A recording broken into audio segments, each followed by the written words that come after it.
నమస్కారం. కర్నూలు జిల్లా ఓటరు మహాశయులకు విజ్ఞప్తి.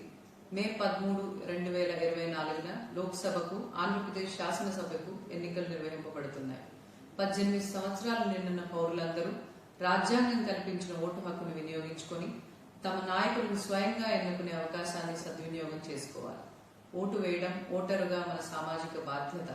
రాజ్యాంగం మనకు కల్పించిన హక్కు. మన హక్కును మనం పరిరక్షించుకోవాలంటే మన బాధ్యతలు మనం తప్పక నిర్వహించాలి. కనుక ప్రతి ఓటరు ఓటు వేయడం నైతిక బాధ్యతగా భావించి మన కోసం, మన భవిష్యత్ తరాల కోసం ఎటువంటి ప్రలోభాలకు లొంగకుండా నిజాయితీగా, నిర్భయంగా, నిష్పక్షపాతంగా మన విలువైన ఓటును వినియోగించుకున్నప్పుడు మన ప్రజాస్వామ్యానికి అర్థం చేకూరుతుంది.